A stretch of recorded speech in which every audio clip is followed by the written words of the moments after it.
Bueno, estimado público, muchas gracias por estar con nosotros y no haber ido a fumar. Como otros. Los invito a puntualizarlos cuando vengan. Entonces,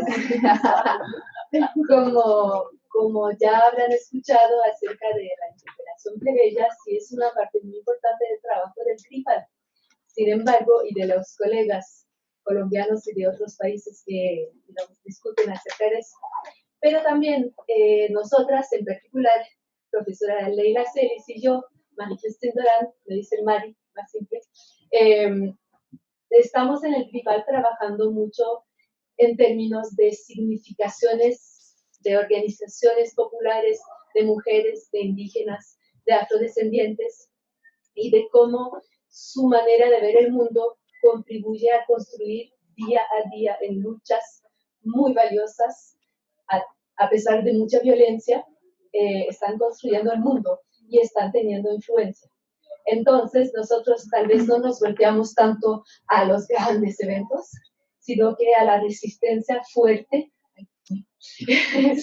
que, digamos, que se construye y que sí puede resultar en cambios muy grandes.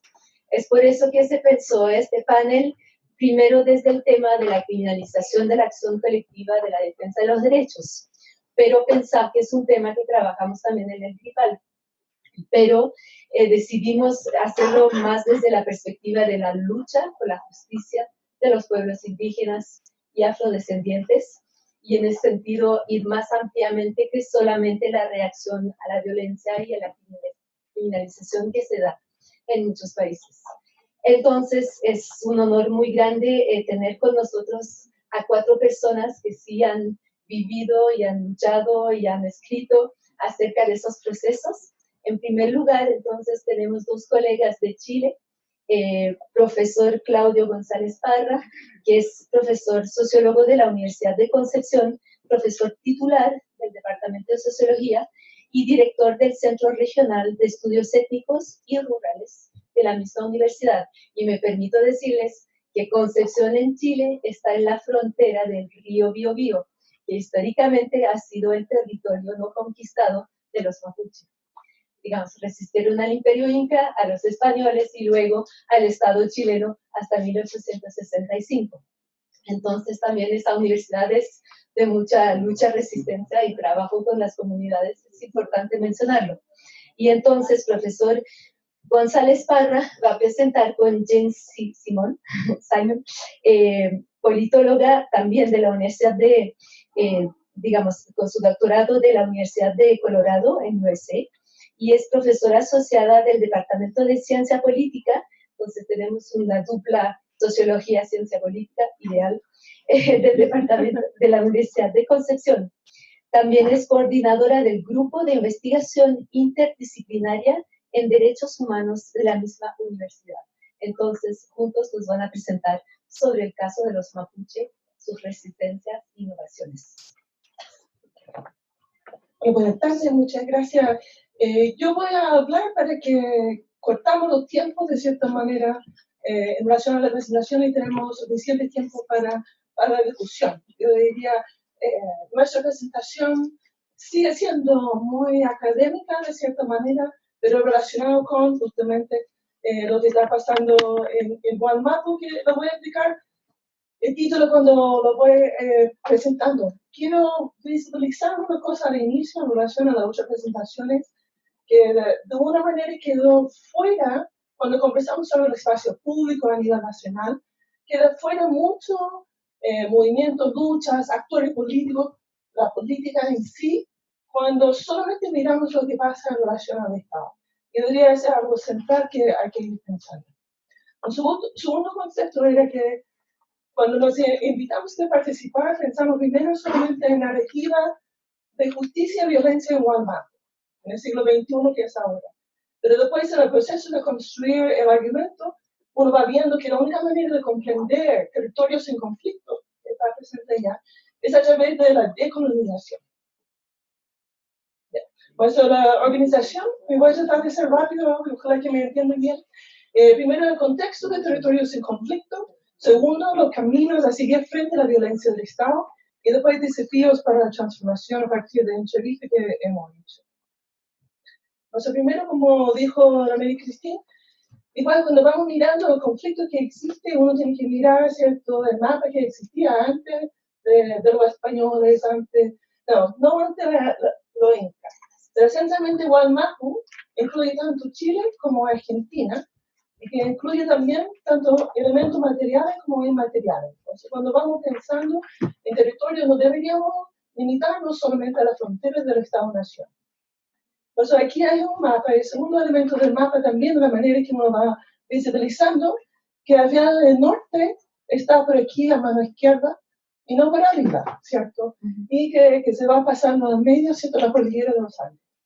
Y dentro de la lógica mapuche, ¿cierto?, Wallmapu incluye ambas partes de Argentina y de Chile, y ningún mapu es la parte que está a oeste de la cordillera. Entonces, en ese territorio, ¿cierto?, que queremos destacar también es el hecho que son múltiples pueblos que viven en paz, que no hay una estructura vertical. Por el otro lado, ¿cierto?, dice como más de 500 años, ¿cierto?, de enfrentamientos entre distintos pueblos, de cierta manera en este caso, especialmente entre, si quiere decir, el mundo de Occidente y el pueblo mapuche, pero también momentos de parlamentos, y parlamentos que fueron importantes tanto en relación a España como en relación del Estado chileno. Despojo territorial, ¿cierto? Cuando hablamos al inicio, ¿cierto? El territorio de la nación mapuche es mucho más amplio y así se va achicando, ¿cierto?, de tiempo. Como antes, por ejemplo, aquí está el Biobío, que habló que ahora la frontera, de cierta manera, fue la frontera acordado con España, pero antes tenía más espacio. Y después, cierto despojo territorial en 1865, como habló la Mary Christine, y el inicio de política de asimilación, resistencia y movimiento de autonomía, que son todos elementos que comparten muchos territorios en distintos países. Me imagino en Colombia también. O sea, de allá, como contexto para comprender, que vamos a comprender después, llegamos al contexto actual como la visión desde el Estado actual, el Estado chileno. El concepto de neoliberalismo multicultural, que hemos conversado, ¿cierto?, de neoliberalismo, pero no necesariamente de la tendencia de multicultural. O sea, en el discurso, por un lado, hay un reconocimiento formal y internacional, ¿cierto?, a través de convenciones de los derechos de los pueblos indígenas y políticas multiculturales. Pero al mismo tiempo, ese énfasis en el crecimiento económico como medio para lograr bienestar a través de exportaciones que se puede caracterizar como un estado extractivista, va limitando el avance que se puede lograr. O sea, también en relación a lo que hemos visto ahora con el estallido social en Chile, que va cuestionando el sistema neoliberal, uno puede decir que verdad este cuestionamiento se inició mucho antes, ¿cierto?, con el movimiento indígena. Pero en la práctica que uno ve de la criminalización, justamente la protesta social, me parece que Eduardo lo habló, sé dónde está Eduardo, ¿cierto?, del concepto como de sujeto moral tachable y intachable, ¿cierto?, como se va ordenando el comportamiento a partir de una diferenciación en quién se porta bien, recibe más, y quién se porta mal, está criminalizado. Pero otro elemento yo encuentro que es muy importante, me parece que igual está muy presente en la discusión hoy día, tiene que ver con el rol de los medios de comunicación. O sea, al inicio, cuando empezamos un estudio en relación a los medios de comunicación y el actuar del Estado, confiamos que en verdad los medios de comunicación presentaban una visión mucho más compleja, ¿cierto?, de movimiento mapuche. Que de cierta manera quizás uno no ve suficiente, pero al final, si uno hace un análisis sistemático, uno puede encontrar. Pero al revés, en verdad, los estereotipos son tan presentes, casi no hay mención en relación a derechos humanos, nunca se conceptualiza al pueblo mapuche como actores políticos, siempre son ciudadanos de segunda clase. Pues por eso no es tan difícil entender la visión dominante, que también está presente dentro del Estado, especialmente relacionado con la criminalización y la idea de violencia rural. Y esa es una definición que viene, ¿cierto?, de documentos oficiales, y que quiero plantear, que es una conversación que hemos tenido bastante con Claudio, en relación a que la idea de violencia rural, generalmente, pensamos en el Estado que va generando violencia hacia campesinos, gente que vive en el territorio, generalmente subalternos, ¿cierto? Mientras que en ese caso, el concepto de violencia rural refiere justamente a pueblo mapuche sin decir pueblo mapuche, ¿cierto? Porque habla de delitos, pero esencialmente una violencia con clara finalidad política Y en otros documentos lo asocian con demandas ancestrales. Entonces, esencialmente, lo van hablando del pueblo mapuche, pero sin decirlo específicamente. Y por eso la imagen que es bastante común dentro de los medios de comunicación es la imagen que está allá abajo. Entonces se va construyendo esa imagen de mapuche como que va generando violencia, ¿cierto? Entonces se va generando desde el nivel nacional, ¿cierto? Territorios en conflictos, que es todo en el mapo que vimos, he visto como conflictivos donde ese mapuche que se va generando esa violencia. Es la visión dominante. Pues nosotros realizamos un estudio donde nos pidieron visibilizar las distintas formas de violencia, ¿cierto? Las distintas percepciones de violencia, tanto de las personas mapuche como no mapuche, y cómo comprender eso, de todo donde se ve. O sea, en general, quiero destacar, me parece igual estaba presente, pero a veces no visibilizamos, ¿cierto? Me parece, Mauro, sí, cierto que hablamos de violencia directa, la destrucción, ¿cierto? La violencia verbal, y generalmente ese queda como lo más importante. Pero hay una serie de otros tipos de violencias que han sido documentados, pero no visibilizados, ¿cierto? Dentro de la sociedad como violencias, aunque poco a poco va avanzando de niños, niñas, adolescentes, adultos mayores, violencia social, especialmente discriminación estructural, violencia política, en este caso criminalización, violencia institucional, conversamos, ¿cierto? Alicia en la mañana habló de violencia institucional en el hecho que uno no tiene acceso a la justicia en diferentes territorios, violencia económica, violencia simbólica, cultural, estructural, estético y violencia ambiental. Pues, acá tiene territorios donde hay mucha violencia y los distintos grupos se siente la violencia. Pues frente a eso, la pregunta que hacemos es, un Estado que confía en la mapuche, podemos ver dos caminos principales a seguir. Primero, transformar al Estado, y me parece que muchos de los debates también son los debates que hemos tenido ahora en el día, fortalecer el marco legal para proteger los derechos humanos, como se también conecta con el proceso constituyente, o de resistencia a la autonomía, de defender sus territorios, y no ser cooptado por el Estado, de cierta manera, como la visión más triste, de cierta manera, como dijo Tony. Y es donde entramos a la narrativa sobre violencia, justicia en los territorios. Pues primero, bueno, breve discusión en relación a la narrativa, igual me parece que, estoy pensando si fue Gerardo, que esencialmente utilizó esa misma idea que estamos planteando acá, que la necesidad de tener un narrativo, un discurso que legitima el uso de violencia, ¿cierto? Pues ese es que buscamos generar, porque, o mirar acá, que puede presentar, y brevemente de cierta forma, son las visiones de distintos personas y informantes clave mapuche o no mapuche de cierta manera en los territorios. Pero también tenemos por el otro lado, ¿cierto? Desde poderes del Estado, etc. Y también desde los colonos, como se dice en Chile, pero esencialmente son no latifundistas, pero son personas de descendencia europea que viven en territorio mapuche y que han sido objeto de violencia. ¿Sí? Y que se observa es un círculo de violencia, ¿cierto? Una sensación de inseguridad, ¿cierto? Con los actos de violencia, especialmente violencia directa, pero puede ser otro tipo de violencia también. La percepción de injusticia debido a esa violencia y el deseo de tomar justicia en sus propias manos, que es un poquito diferente en interpelación. Y quiero destacar ese punto aquí abajo, que el momento de polarización que se observa, especialmente en ese territorio, pero yo diría en momentos en general, es que esos dos espacios son muy separados. Se vive esa violencia de manera diferente, la sensación de seguridad y la sensación de justicia. Pues a partir de las 22 entrevistas que hicimos, se emergen a lo menos tres narrativas principales. El primero es el de derecho nacional o de violencia rural, que no lo voy a profundizar. La de transformación del Estado, ¿cierto? Donde se va hablando de dificultad de adaptar derecho internacional al contexto territorial, todos los desafíos, pero que es un camino que podemos seguir. La importancia de reconocer y integrar a la comunidad mapuche al Estado, de cierta manera. Y el tercero, que es la reivindicación de autonomía.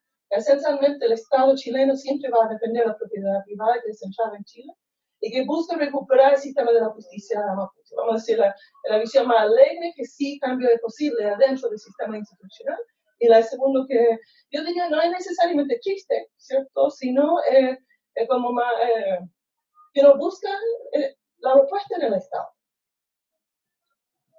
Entonces, cuando miramos desde estos distintos enfoques, cómo van visibilizando la violencia que se va experimentando. Entonces, para el Estado, derecho regional, visibiliza cierto la violencia, o los actos violentos que hacen los mapuches, pero minimiza casi todo otro tipo de violencia, de estatal, por las empresas, y también la demanda, reconoce una demanda, pero no reconoce los derechos, que es una manera de ser violencia. La visión de transformación también, en contraste, de cierta manera, minimiza la violencia por parte de los mapuches, ¿cierto? Tenía una narrativa que va describiendo la violencia como reciprocidad, de cierta manera, en defensa propia, y visibiliza la violencia estatal, la violencia indirecta de la empresa, y también reconoce la demanda, pero tampoco reconoce los derechos. Y después, en reivindicación de autonomía, minimiza la violencia por parte de los mapuches, visibiliza violencia estatal de las empresas, y también pide, de cierta manera, el reconocimiento constitucional como pueblo, pero más el derecho a su territorio ancestral y a la autodefensa y rebelión. Brevemente, en relación a la narrativa de la transformación del Estado, en esa narrativa yo encuentro, es muy interesante ir mirando en términos de violencia, sería muy interesante ver si hay una conexión o no con lo que pasa en Colombia, que yo diría que el contexto de violencia que uno conoce se parece como más grave, pero un contexto violento y de inseguridad, con múltiples tipos de violencia, falta de justicia, división social, desconfianza, y la usa de fuerza pública a través de los carabineros o de los militares, más que resolver los temas de seguridad, aumenta la sensación de violencia. También, de cierta manera, reconoce una posición que como va por los dos lados. El Estado reconoce la posición del otro lado, es decir, o reconoce el otro discurso, pero también reconoce como tiene dificultad para decidir con qué discurso queda, qué narrativa. Habla de la violencia de las empresas, etcétera, y que hace una distinción, y ese yo encuentro muy interesante, entre gente conflictiva y gente no conflictiva, como central en los procesos judiciales. Entonces, desde este enfoque, el mejor camino de transformación del Estado, exigiendo los derechos reconocidos por el derecho internacional. Y esa es una posición que he compartido por dirigente mapuche, y justamente en el contexto actual del estallido social, uno lo ve como una oportunidad desde esa perspectiva de ir transformando la Constitución, logrando la nacionalidad, por ejemplo, parecido al caso boliviano. En contraste, ¿cierto? Hay otra visión de la reivindicación de autonomía, que es el único camino a la autodeterminación, planteando el derecho a la rebelión frente al Estado chileno. O sea, esencialmente no reconoce la autoridad del Estado chileno, siempre lo percibe como un Estado colonial, que al final debe dejar el espacio hacia afuera. Por eso cuestiona la neutralidad del Estado y que es imposible transformarlo, y también que no se respetan los derechos humanos. Desconfía en la justicia chilena, que es racista, discriminadora, xenófoba, hacia los mapuches. Por eso uno puede entender por qué no confía. El Estado no comprende el pueblo mapuche y busca la integración, y en contraste se requiere una solución política entre el pueblo mapuche y el Estado chileno, y como parte de autonomía plantea recuperar el sistema de mapuche de justicia basado en la comunidad. Entonces, esencialmente la justicia no se logra a través del Estado nacional, ¿cierto? Muy diferente de Bolivia, que uno podía analizar por qué es el caso. Aquí solamente algunos citas, de cierta manera, desde esa posición, porque especialmente en Chile esa posición no se escucha en el espacio público, ¿cierto? Es solamente conceptualizado como violencia, como destrucción. Por eso también es importante comprender que, especialmente acá, ¿cierto? Una violencia que te libera y que te genera conciencia. Indudablemente que nosotros vamos a enfrentar la violencia del Estado también con violencia, pero una violencia que responde a una mirada de lucha, de resistencia, que tiene elementos también liberadores. Entonces son, en verdad, narrativas muy distintas a la narrativa que existe al inicio, ¿cierto? De violencia rural, que no se va a ir cambiando fácilmente, que no se ve como un espacio de diálogo. Y después restituir la justicia. Por eso, lo que hoy en día estamos haciendo los mapuches es restituir la justicia en quien está. Porque no estamos pidiendo que el Estado haga justicia, y nos devuelve la tierra. No, nosotros estamos ejerciendo la justicia en pos de recuperación de nuestra tierra, nuestro territorio y avanzar en la reconstrucción de nuestro territorio. Eso es claramente el tema de territorios.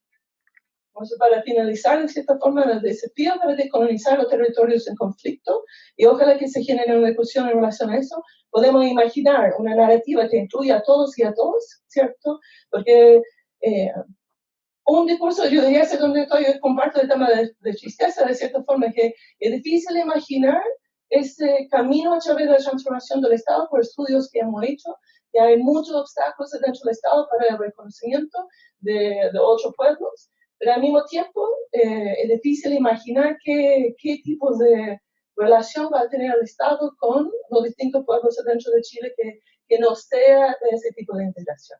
Por eso, también si son suficientes los derechos humanos y derechos internacionales para lograr eso. En la segunda pregunta, ¿es posible lograr autonomía sin construir una narrativa que justifique la autodefensa? Pues aquí también requiere una transformación del Estado para que cumpla su palabra, que hace eco de mucha discusión que tuvimos hoy día, y si es necesario la violencia para la liberación. Y Marichihuey, como 10 veces venceremos, y ese es una de las imágenes que siempre viene en relación al movimiento mapuche.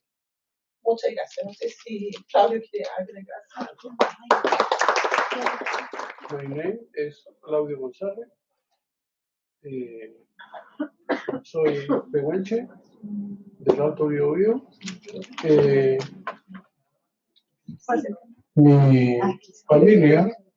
Mi familia, ¿cierto? Son moluches. Es un pueblo, ¿cierto? Que es al lado del Alto Biobío, que estamos, ¿cierto? En ese mismo territorio, pero que estamos, ¿cierto? Entre el Biobío y el río Traiguén. En ese sector, ¿cierto? Donde viven los moluches, ¿cierto? Son un grupo de indígenas que han, ¿cierto? Desaparecido casi. Ya hoy día, ¿cierto? Quedan muy pocos. Hemos perdido, ¿cierto? La lengua. Yo perdí mi lengua. Hablaba mapungún. Y con la llegada, ¿cierto? De la escuela, y a través, ¿cierto? De la violencia que han generado, ¿cierto? El Estado sobre nuestro pueblo, ¿cierto? Nosotros hemos perdido nuestra lengua. Hoy día, ¿cierto? Yo casi hablo muy poco, mapungún, porque no tenía oportunidades tampoco. Piensan, ¿cierto? Que yo llegué a la Universidad de Concepción. Primero, ¿cierto? Llegué a la escuela donde el primer día de clase me pegaron. La profesora me pegó porque yo era indio. Segundo, ¿cierto?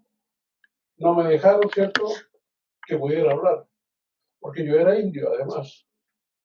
Tanto sí, ¿cierto? Que mi nombre, me decían que yo no era negro, sino que yo era azul.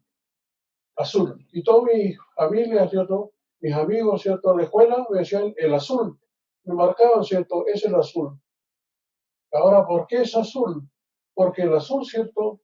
Dentro del pueblo mapuche tiene un significado muy importante que tiene que ver, ¿cierto? Con la bandera mapuche, ¿cierto? Que tiene que ver un color, el azul, y que tiene que ver, ¿cierto? Con cómo mirar, ¿cierto? El mundo desde nuestro rincón, ¿cierto? Escondido en un sector.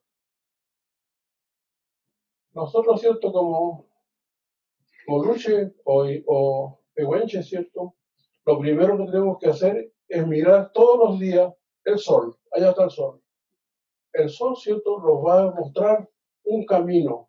Y nos va a encontrar un camino, ¿cierto? ¿Cómo vamos a sobrevivir, ¿cierto? En esta sociedad donde nos han quitado, ¿cierto? Primero la tierra, segundo la lengua, tercer, ¿cierto? Todos los espacios, ¿cierto? Simbólicos de nuestro territorio. Lo hemos perdido, no tenemos idea. El Estado, ¿cierto? Ha permitido, con su llegada, ¿cierto? A nuestro territorio, es cierto, hemos perdido el agua, por ejemplo. Hoy día, ¿cierto? Con la llegada de las empresas, ¿cierto? Transnacionales, se llevaron, ¿cierto? Nos quitaron todo el agua. No tenemos agua hoy día, ni un solo litro de agua, porque Endesa, ¿cierto? Es dueño, ¿cierto? De toda el agua, de todo el territorio, de toda la cuenca del Biobío. No podemos sacar ni un litro de agua de ese sector, porque si no, ¿cierto? Nos podían demandar a nosotros. Hemos estado peleando, ¿cierto? Con el Estado por muchos años para poder que nos entreguen de vuelta el agua que nos han quitado. En tanto así que están construyendo, ¿cierto? Una carretera del agua. ¿Para qué, cierto? Se llevan el agua para el norte, donde están, ¿cierto? Las mineras y, ¿cierto? Las empresas, ¿cierto? Extractivas por ejemplo, de fruta. Todas las paltas, por ejemplo, que se producen en Chile, son, ¿cierto?, del agua que viene de nuestro territorio. Y de esa manera, ¿cierto?, nos están quitando la forma de vivir. Y hoy día ya nosotros no podemos, no tenemos cómo sobrevivir casi. Nuestro pueblo, ¿cierto?, hoy día está complicado porque el Estado de Chile, con su política, ¿cierto?, de inclusión, no está, ¿cierto?, no está permitiendo, ¿cierto?, no nos permite a poder construir, ¿cierto?, una nueva visión de vida para nuestro pueblo. Así que eso por aquí. Thank you.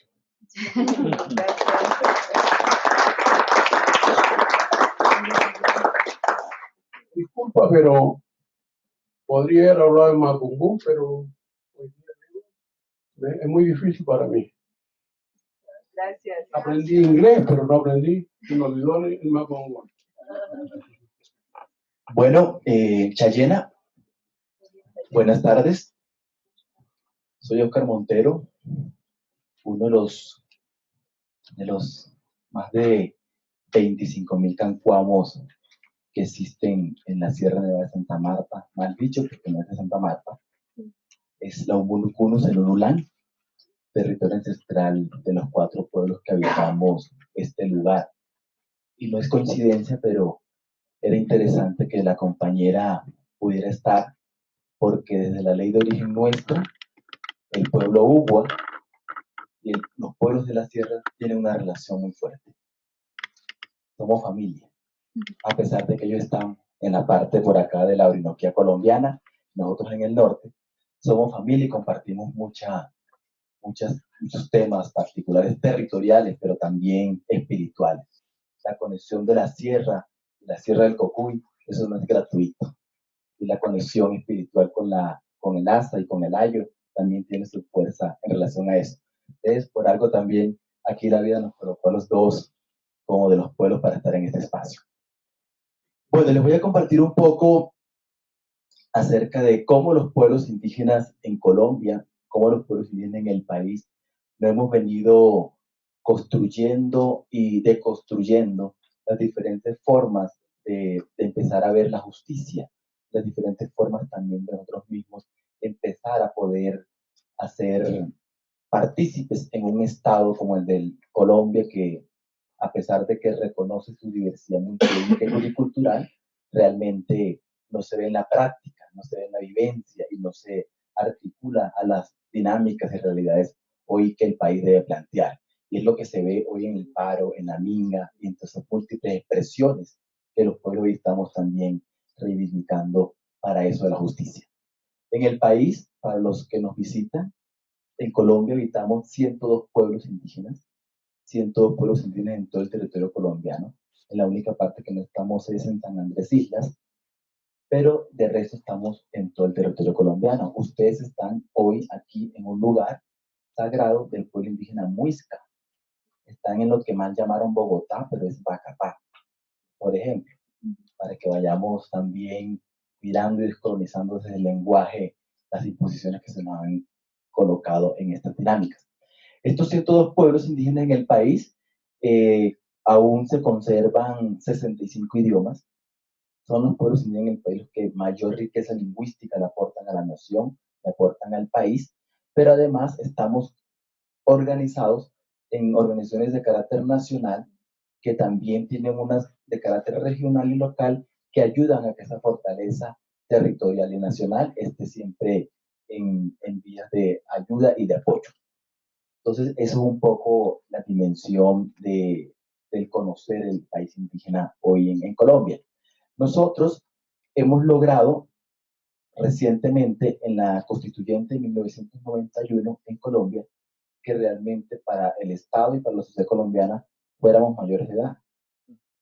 Antes de la constituyente no éramos mayores de edad, pero además de que no éramos mayores de edad, éramos salvajes y no éramos ciudadanos. Entonces, una principal lucha de los pueblos fue empezar también a que se reconocieran las ciudadanías de los pueblos indígenas en Colombia y que se reconocieran como unos sujetos políticos de derecho, que también tenemos unas particularidades en este territorio nacional. Entonces, logramos eso y logramos más de 25 articulados donde empezamos a replantear y a decirle al país es que tenemos educación propia, tenemos salud propia, tenemos unos territorios indígenas, tenemos una cultura, tenemos unos idiomas, pero también tenemos una forma de aplicar justicia, por ejemplo. Entonces, en cada una de esas dimensiones se empezó a reconocer un poco, o a dimensionar la multiculturalidad y la diversidad expresa en el país, en Colombia. Y se empieza un poco entonces a entender estos caminos que buscan a que los pueblos también tenemos otros mundos y otros conocimientos que aportarle a la nación colombiana. Logramos así entonces todo esto y empezamos una pugna también de romper con el tema de lo monocultural a lo pluricultural. Ya eso es un avance. Así se ha escrito, pero es un avance para romper también en esas búsquedas de la justicia, en esa búsqueda de los procesos. Sin antes decir que antes de la constituyente del 91 hubieron y hay otros procesos que contar, que ahorita con el tema del informe les profundizaremos un poco más. Y ya con todo esto se logra a que los pueblos empecemos a tener unos reconocimientos jurídicos que han empezado a materializarse, pero por la movilización, la lucha y la resistencia constante de los pueblos, más no por la voluntad del Estado y de los gobiernos. Ha sido una situación constante de empezar a reivindicar esos derechos, ya que se cumplan esos derechos. Somos un país que si bien es diverso, pero actualmente uno puede decir que no está adecuado institucionalmente, culturalmente y territorialmente a esa gran diversidad. Lastimosamente, no es así. No está adecuado a esa realidad que plantea hoy el país. Y entre otras, esta es una de las grandes fuerzas que tiene la movilización, de poder entender los territorios, de poder entender las culturas, de poder entender las dinámicas propias de los pueblos. Y hay una particularidad en uno de tantos estos procesos, es que se logra un artículo que es el artículo 246, y es que las autoridades indígenas son autoridades administrativas, autoridades para administrar justicia, pero también son autoridades políticas administrativas territoriales y culturales en Colombia. Entonces nosotros empezamos a hacer un ejercicio fuerte e interesante del fortalecimiento de los principios del movimiento indígena. La unidad, la cultura, el territorio y la autonomía. Y desde allí empezar a romper las brechas y las desigualdades con el resto del país en reconocimiento de nuestros derechos. Entonces, con el 246 logramos entonces la justicia propia de los pueblos indígenas. Es una justicia reconocida constitucionalmente y donde hay otras justicias como la ordinaria, la militar y ahorita la justicia especial para la paz. Entonces, la nuestra es antes que todas esas, pero se logra materializar en la constitución política como pacto político de todos. Pero allí hay algo interesante y es que si bien es antes y si bien tiene el mismo estatus que las demás, esta obviamente no le interesa al Estado porque es cuestión de darle autonomía y gobierno a los pueblos. Y eso es lo que realmente al Estado no le interesa, mucho menos. Entonces, la justicia es bien vista y bien aplicada en los territorios indígenas siempre y cuando no rompa con lo de afuera. Ah, listo. Cogieron a un guerrillero y le aplicaron justicia indígena. Aplausos para el movimiento indígena, eficaces, rápidos, eficientes, pero si coloca a un militar, perdón, pero ahí no. Eso no cabe, eso tiene que ser acá a nosotros, y eso se aplica en los territorios, donde se hace. Entonces estamos también en un escenario donde es complejo la doble moral, el doble juego, a quién le vamos y a quién no le vamos, ¿verdad? En el marco de estos reconocimientos. Entonces hoy hay unos escenarios de diálogo y concertación con el gobierno nacional, donde hemos también impartido un diálogo de gobierno a gobierno. Y un diálogo de gobierno a gobierno es porque somos gobierno. Y el gobierno colombiano debe concertar y consultar con los gobiernos de los pueblos indígenas. Importante, más allá de las leyes, más allá de todo esto, es las leyes propias nuestras, las leyes de origen nuestras. Y en las leyes nuestras de origen está el gobierno propio. Entonces, la tierra tiene su gobierno, el río tiene su gobierno, el aire tiene su gobierno, los animales tienen su gobierno, las plantas tienen su gobierno. Los que cambiamos ese gobierno somos nosotros. Este gobierno ha estado siempre allí. De que no lo entendamos y de que queramos cambiarlo, esa es otra situación. Pero el gobierno de esos otros espacios de vida, de esos otros sitios de vida, sitios sagrados, tienen su gobierno. Y en el marco del conflicto armado en Colombia, podemos decir que a raíz de eso se ha venido también reconociendo el gobierno de esos territorios. Te logramos, por ejemplo, en el decreto ley 4633 de 2011, donde reconoce las víctimas indígenas en Colombia, se reconoce entonces el territorio como víctima. Entonces ya de reconocerse el territorio como víctima, se avanza en un proceso, por decirlo así, entre comillas, intercultural de pluralismo jurídico, de empezar a reconocer que el territorio tiene vida, que el río es sujeto de derechos, que el aire, las plantas, los animales tienen también derechos y también un ejercicio de gobierno propio. Para nosotros, entonces los pueblos, todo tiene que ver con un todo. Y en ese todo, nosotros planteamos de que si se interrumpe el gobierno de un sitio, de la vida de un río, se está interrumpiendo el gobierno entonces de los seres, de la comunidad, del espacio de vida de todo. Se rompe con toda la dinámica, la secuencia y el tejido de vida que tiene ese proceso. Entonces hoy la lucha nuestra de los pueblos ha tenido también una resignificación que no es una lucha para los pueblos indígenas. Es una lucha para la humanidad, para los humanos, para todos los seres, que es muy fundamental. Y a veces que le dan, ay, no, pues sí, los pachamamistas, que la madre tierra. Pero defender el territorio, defender el río, defender el agua, el aire y todo lo que hay, no solamente es para nosotros, es para todos. Y lo que pasa cuando la misma madre tierra se expresa, no solamente se revela contra nosotros, es contra todos. Y por eso llamamos a que esta defensa y esta búsqueda de la justicia de todos estos espacios de vida no solamente tiene que estar a cargo de nosotros, sino de todos. Y de todos en todos los momentos, escenarios y apuestas que vamos. Y es lo que hoy de pronto se ha venido mirando y resignificando en el país con estas movilizaciones. Ya no solamente son los indígenas, ya no solamente son los estudiantes, ya no solamente son los afrodescendientes, es una situación de todos. Y de todos por mantener también una armonía y un equilibrio. Esa es nuestra justicia.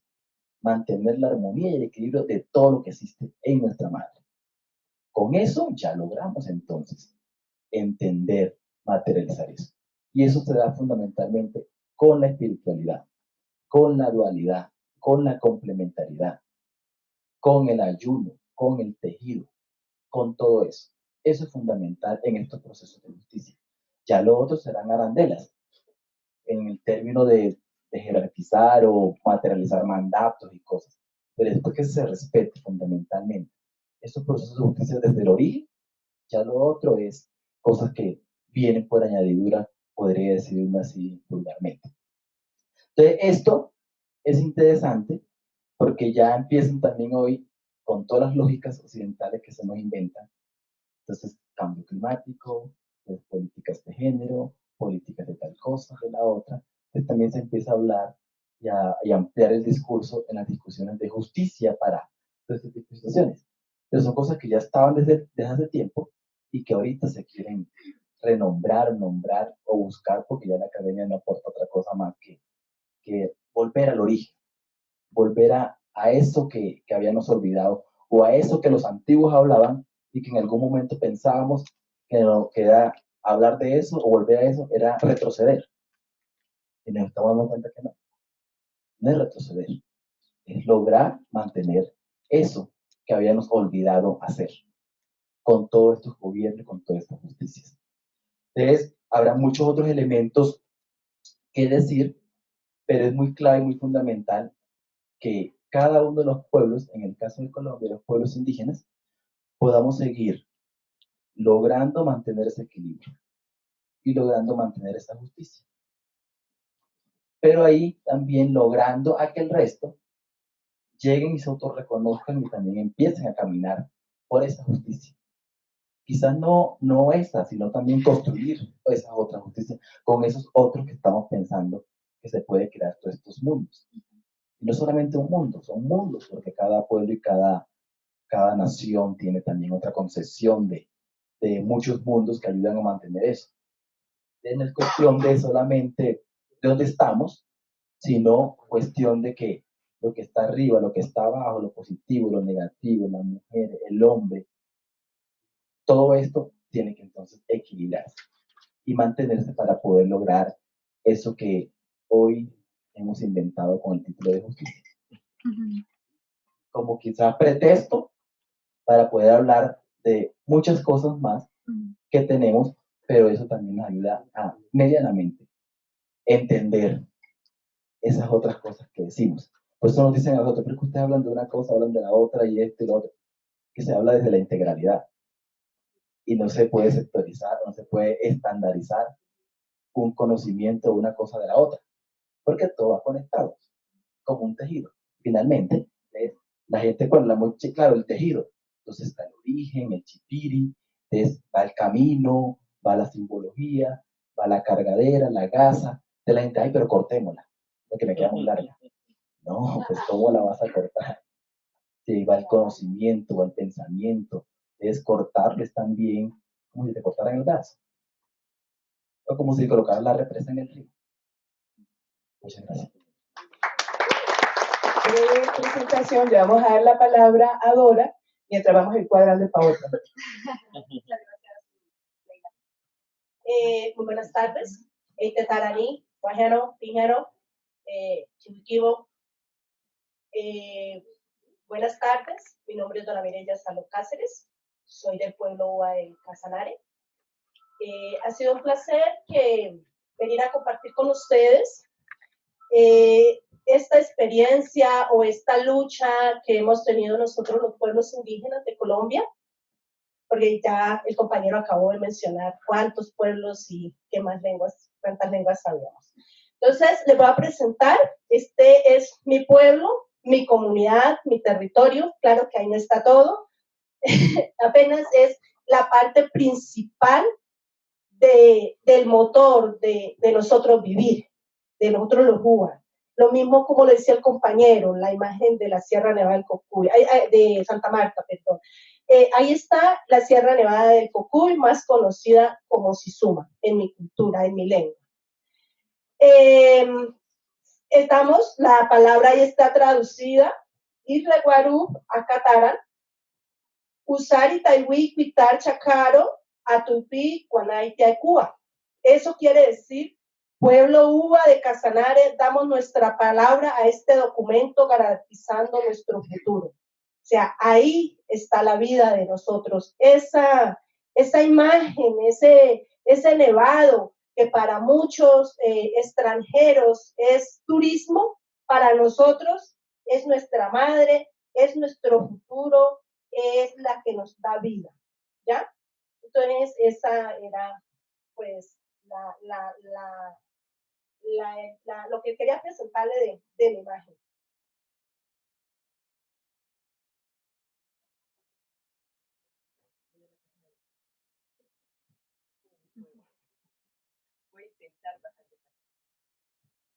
Te estoy contando, mientras que la compañera pasa la imagen,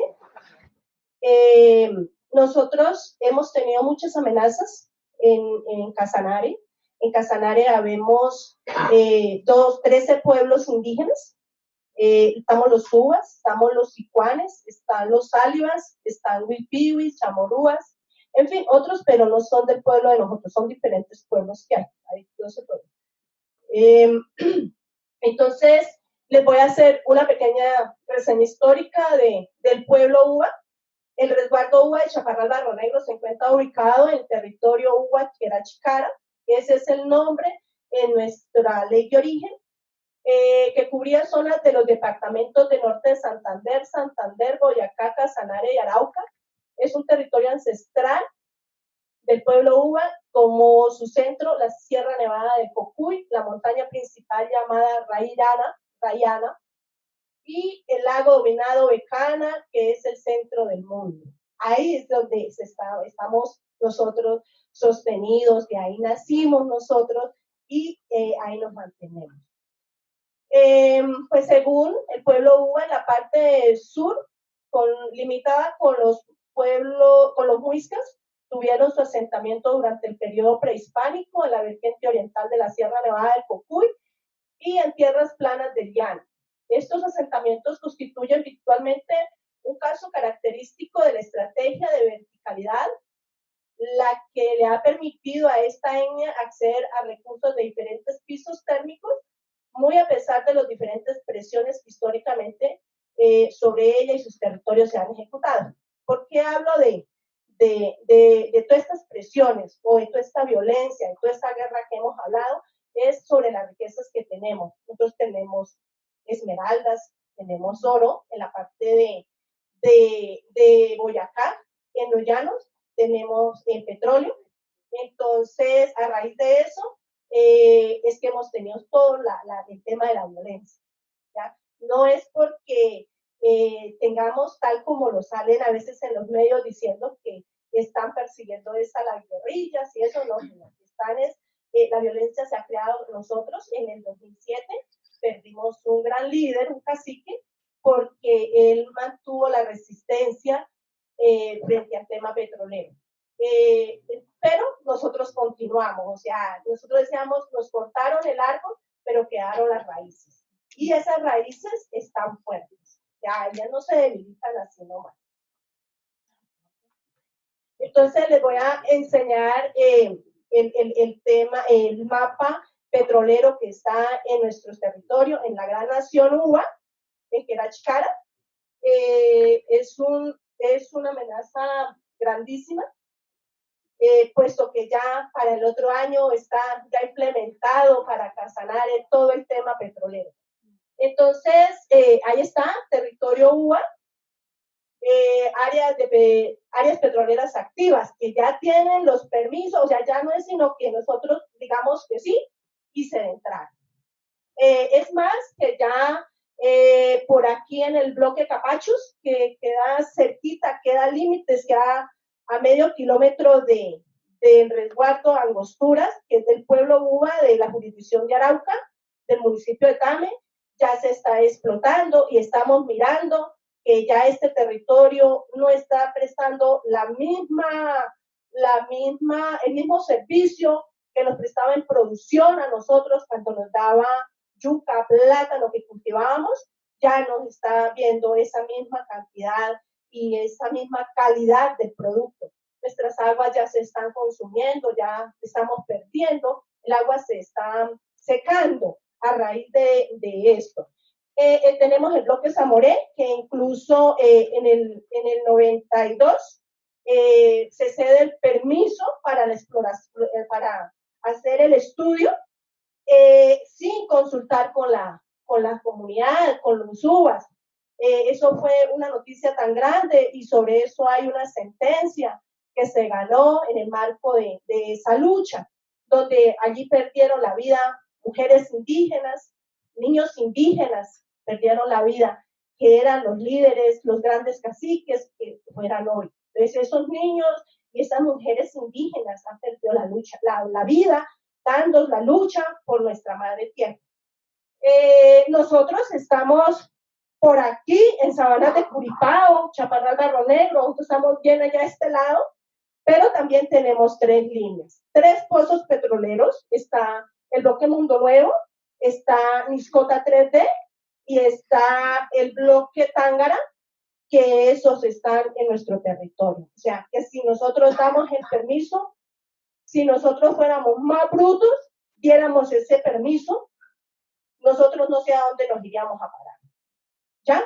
Pero nosotros no vamos a hacer eso, porque nosotros sabemos que no hay que faltarle al respeto a la madre, ¿cierto? Y la tierra es la mamá de nosotros. ¿O quiénes de ustedes les ha faltado el respeto a la mamá? Entonces, ella es la mamá porque nos da de comer.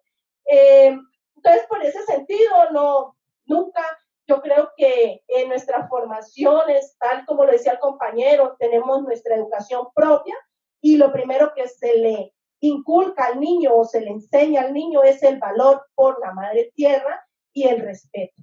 Entonces, todos nos dejaron, tenemos muchas riquezas en el mundo, en la tierra, pero esas nos las dejaron es para apreciarlas, para tenerlas, para que si hay que ir, si hay que cortar, hay que pedir permiso, porque como acá dice el compañero, ellos tienen su dueño. Aunque para los científicos y todas las personas que estudian, que nos enseñan en una universidad que la piedra es un ser inerte, que ella no tiene vida, pero para ellos, porque para nosotros, para nuestra cultura, ellos sí tienen vida y a ellos hay que pedirles permiso si nosotros queremos manipular o queremos poner una piedra. ¿Ya?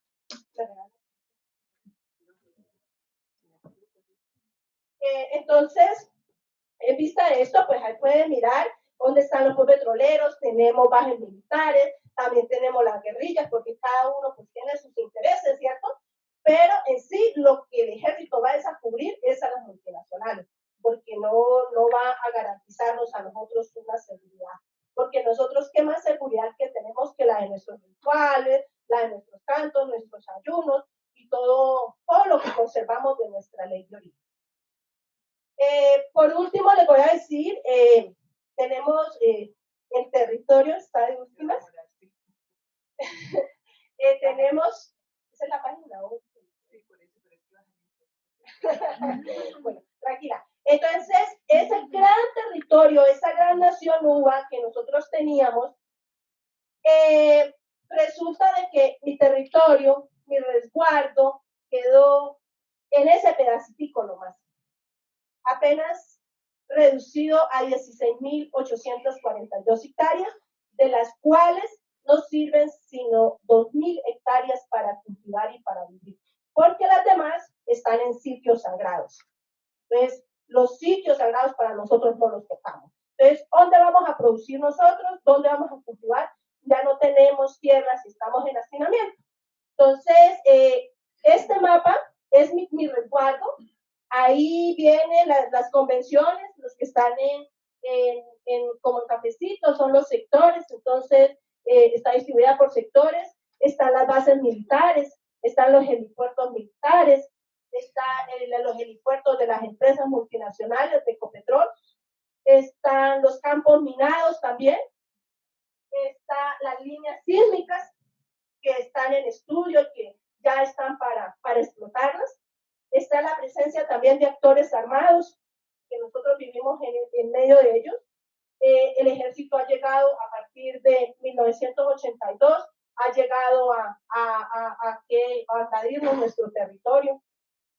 Las guerrillas también pues, entran en ese momento o estaban en ese momento y dentro del ejército.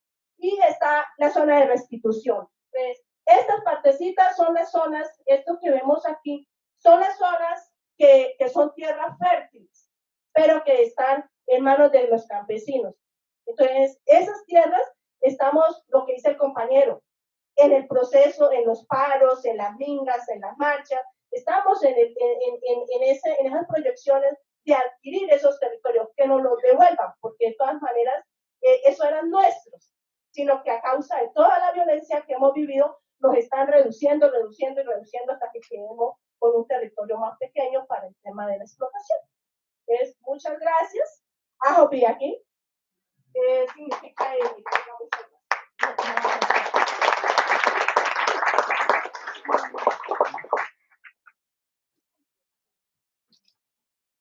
Sí, entre todo este conflicto, dentro de toda esta pérdida, nosotros hemos perdido mujeres o hemos quedado mujeres viudas con 5 y 6 niños que nos ha tocado enfrentar la vida. Ya la lucha de nosotros como mujeres progenitoras y de formación, nos ha tocado todo el tema cultural, hemos resistido a esto y mantenemos en la lucha de nuestra madre tierra, de la defensa de nuestros derechos, en la resistencia, tal como lo hemos hecho todas las mujeres de los pueblos indígenas de Colombia. Hemos mantenido la lucha. Antes no escuchaba la participación de las mujeres indígenas, hoy en día ya hay participación, tenemos grupos de mujeres, hemos hecho escuela de mujeres, entonces nos estamos preparando frente al tema de la resistencia, porque hemos perdido mujeres líderes en todo el conflicto armado, no solamente en mi región, sino en los diferentes pueblos indígenas, en las diferentes regiones indígenas, hemos perdido mujeres, grandes mujeres líderes que se han dado la pela, como se dice así, por mantener nuestra autonomía y nuestra identidad. Entonces, eso era lo que quería